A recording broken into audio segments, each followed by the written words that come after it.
Students, today we will discuss semi-technical description of a typical flowering term. So what are the technical terms used, okay, of a flowering plant? Technical terms, that is taxonomy. So we are reading taxonomical description. So we are taxonomical description of a typical flowering plant. So how to express the characteristics of a flowering plant. Obviously this is a practical syllabus, but we have to discuss in theory also. So any flowering plant is given. So first we will study about its habit and habitat. Now habit and habitat means it may be herb, shrub, climber, creeper, or habitat is mesophyte, xerophytes or hydrophyte.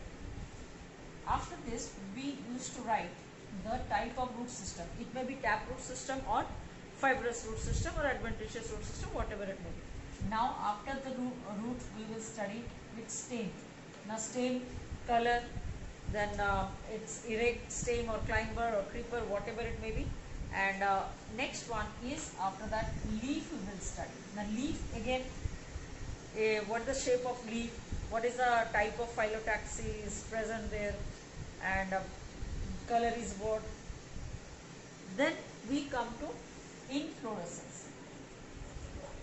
So one by one we used to study inflorescence, what type of inflorescence is there, and then what is the general characteristics of flower. That means, is it complete or incomplete, regular, irregular, hypogynous, perigynous, epigynous, what kind of flower it is, whether the flower has bract or not. Then separately we used to study calyx. What the last class we have discussed lots of conditions seen in morphology, conditions seen in calyx, all those points we have to study. Then corolla, and then about androecium and gynoecium. So a calyx, in calyx also and corolla also gamosepalous or polypetalous conditions or gamopetalous condition, all these conditions have to be observed. Then venation in leaf, parallel venation, reticulate venation in leaf has to be studied. Then in corolla, what is the relationship between the petals and sepals, what kind of estivation is seen, whether velvet estivation, twisted, imbricate, vexillary, what.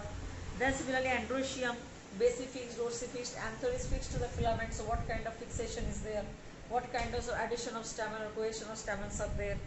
Then gynoecium, about carpel, whether it is polycarpellary or it is a monocarpellary or it is apocarpus or syncarpus. So all these things has to be studied in different types of placentation also. And then if fruits and seeds are available, then we can write fruits and seeds.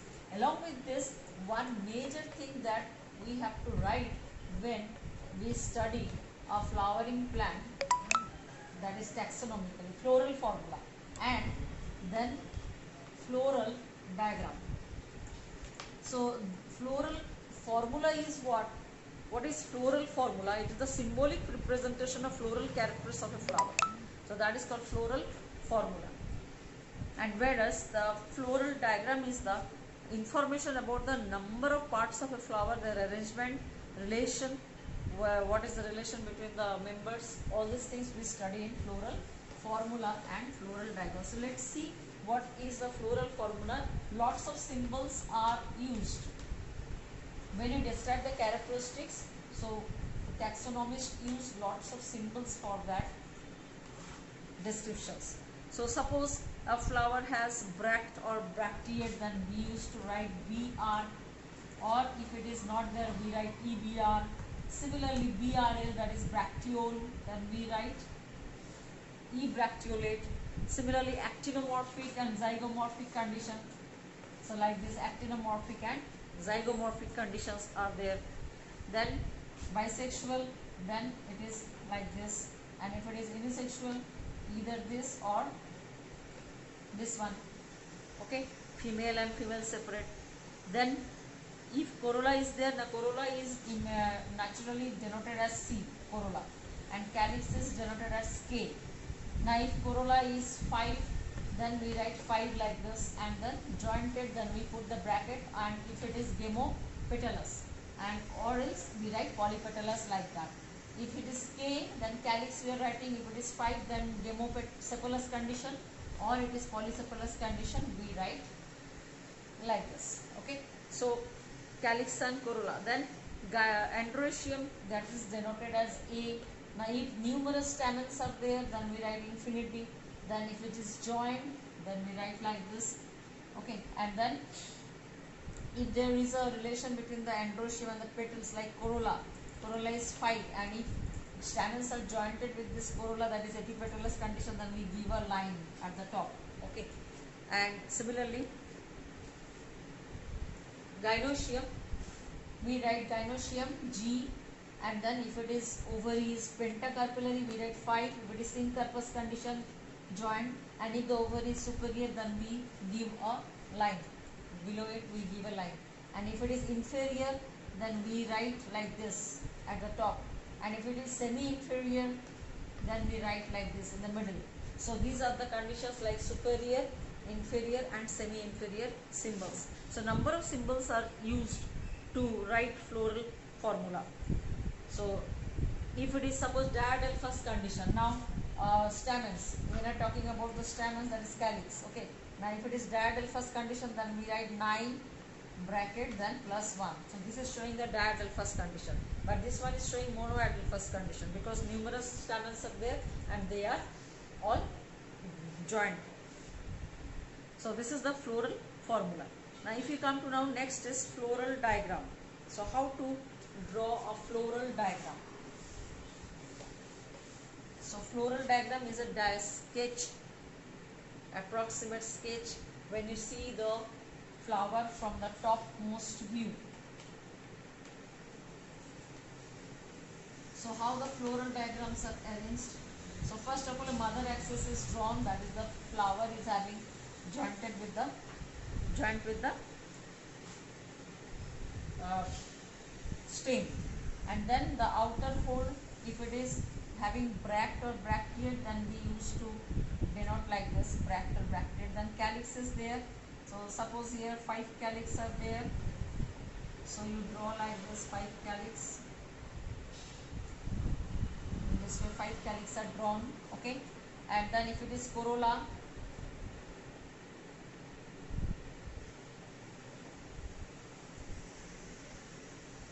so this way the corolla is drawn. Okay, and if it is a stamen, or if it is a like gamo joined one, then we can join it like this. Like this we can join the petals, and then with the stamen, the 5 stamens, suppose 5 stamens are there, then we draw like this, 1, 2, 3, 4 and 5. Okay, so 5 stamens are there. And if it is the gynoecium, then if it is bicarpellary, so like this bicarpellary is drawn, and then this is the ovule at the middle, so it is bicarpellary. Okay, so what is the floral formula of this kind of floral diagram?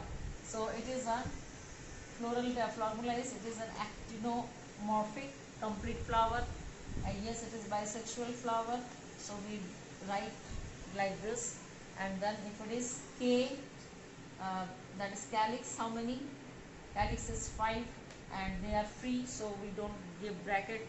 Then corolla is C, and that is also 5, but that is jointed, so I write like this. Then androecium is 5, and like this we have to write. And then gynoecium is bicarpellary, so we can write like this, that is bracket. And superior ovary, then we have to give a line at below the G. Okay, so this one is the floral diagram and floral formula. So, and that is mother axis. And yes, of course, this is a bract is there, so even you can write in floral formula that yes, this bract is also there. So if it is not there, then we write EBR. So this is a floral formula and this is a floral diagram, common floral diagram. So this is the presentation how a taxonomist observe the characteristics of a flower and write the characteristics in terms of formula and show the valvate estivation, or that is the relationship between the members of the flower. Especially we understand estivation and we understand the stamen arrangement, we understand the gynoecium arrangement very nicely through floral diagram. And through floral formula we can understand number of characteristics. So both floral formula and floral diagram helps the taxonomist to understand the characteristics and read NCERT. An online class we will discuss, clear your doubts in online class. Thank you.